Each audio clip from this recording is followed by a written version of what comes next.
Hello, my name is Jill Childs and I'm the Systems Trainer for NCFE Learning Resources. Today I'm going to show you how to incorporate Microsoft Forms and to use this within a blended learning resource.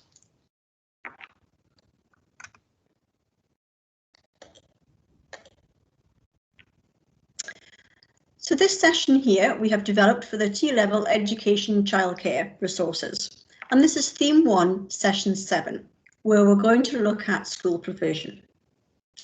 So to start this blended learning session, you'll come across the learning outcomes for this particular session, and for this we're going to identify the different types of schools that are in the post-16 provision and to explain the reason for choosing particular schools. So this session starts off with a starter activity, and it refers you back to session 2, where the students were introduced to a different range and types of schools.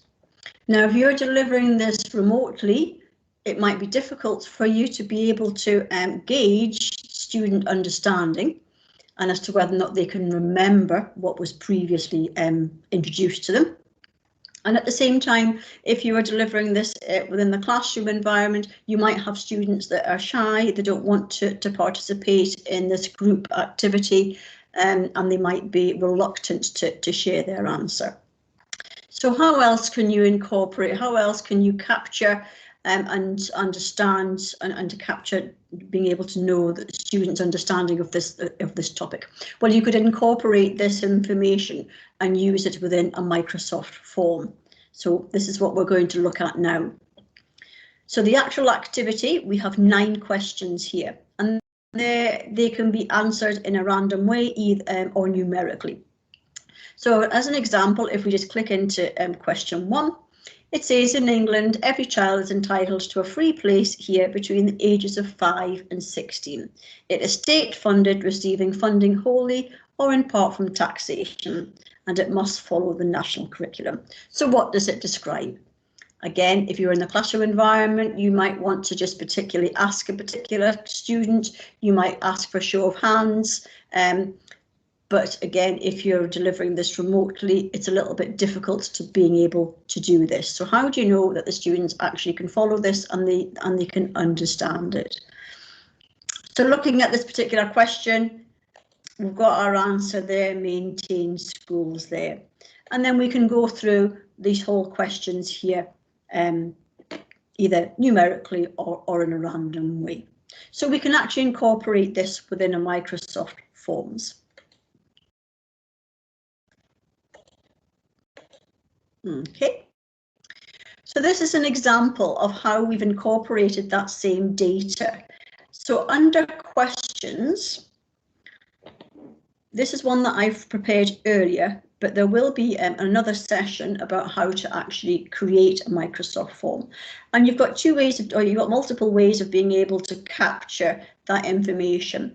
You have it as a free text box if you're posing a question and asking the students to fill out the free text box, or alternatively you can do it as multi-choice, either one answer or multiple answers, depending on how you're going to set it.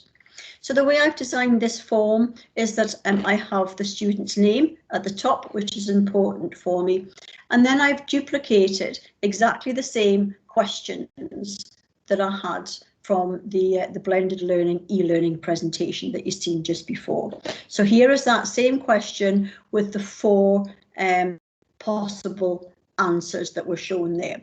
Now the only thing that I've added in here, I've added in a tick, which tells me that this is actually the correct answer. Now the students won't see that, but by indicating what is the correct answer, when they submit the question, the completed questionnaire, they can then get instant feedback on the answers as well, so they can actually see straight away which are the correct ones.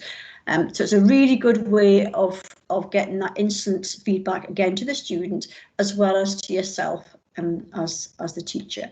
So I've gone through all of the 9 questions there and have rewritten them and put in the correct and indicated which is the correct answer. So when this form is done, it's then able to share. Now, if I go on to share here, And as long as I have clicked on this downward arrow here and selected anyone can respond, I can now copy this link here, and I can copy and pop that into the Teams chat or whichever other platform that you're using to being able to show the e-learning presentation. So you can copy and paste that link into that chat, or alternatively, you can send it by email.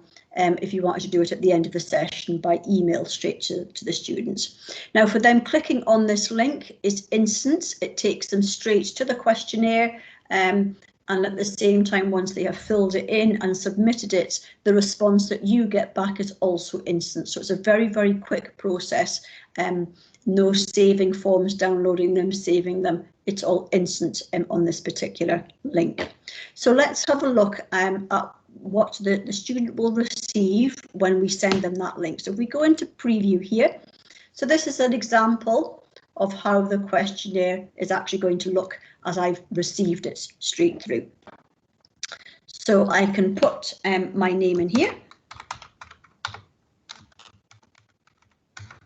Okay, and then I can go through and answer the questions in exactly the same way as what we've just shown them before. Now, I'm not going to look at these, I'm just going to answer them randomly, so I might not get them all right, just for the purpose of going through this. Okay, so we'll just quickly go through all the answers there. Okay, and at the bottom we'll see submit. So remember, I'm the student here, so I click on submit, and it tells me my response was submitted. I can actually now view those results. So if I click on view results, this tells me straight away what my percentage was. So I got 67% correct.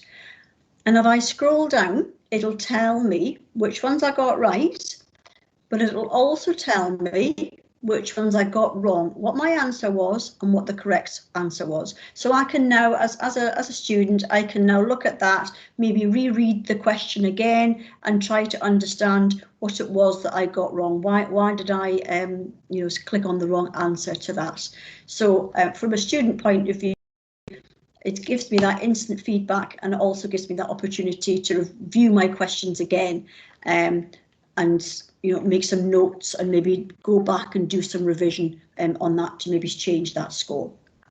So if we go back, remember, and go back into the tutor view now, so we can now see I've got 6 responses. So if I click onto the responses, I can see who the latest ones will come in, so I get a snapshot straight away of who's filled it out.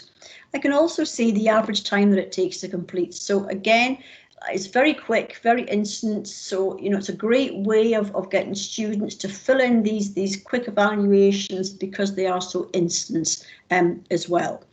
And as I scroll down, I can then see both visually and with the information there. So it will tell me that 4 out of 6 respondents, which was 67% of respondents, answered this question correctly. So I get that data, but I also get it visually as well. So it's a really good way of being able to see that feedback in a visual way, as well as actually getting the breakdown there as well. So if I scroll down, and this is a live form, for as long as this form's getting used, it is live, and it will continue to get populated every time you send out that link to your students. So again, this will change on a daily basis, an hourly basis, however often you send this link out. So if you scroll down, it's a really, really good way of getting that visual interpretation of your students' understanding. Now, if you wanted to save this data or to use it somewhere else, you might want to use it on one-to-ones or reviews with your students. So if you click on Open in Excel, this will then download the form and will open in an Excel spreadsheet. So you can now see, if we scroll along, so you're seeing the student's name, and there's the breakdown of the answers there. So with it being within an Excel spreadsheet, it's able for you then to manipulate this data You can change it to how you want it to be used. You can save it in a particular area, or likewise you can actually use this towards perhaps a one-to-one or a review feedback. So you can use it in a multiple of different ways. And these forms, like I say, they will sit for as long as you need to have them to sit in there, and they're live all the time until such a time that you stop using it, because you've got your status there as active. So it's a really good way of capturing that student feedback, and like I say, you can use that in a variety of different ways. So I hope you found that useful. We will be looking at another session to show you how to actually build your own Microsoft form and how to build that up. Like I say, there's different ways of doing it. You can have multiple choice questions. You can have free text boxes. But in the meantime, I hope you found that useful. If you've got any queries or any additional questions around either using Microsoft Forms or within any of our blended learning resources that we've developed, then please do get in touch with us, and we'll be more than happy to help. So our email address is learningresources@ncfe.org.uk. Thank you very much.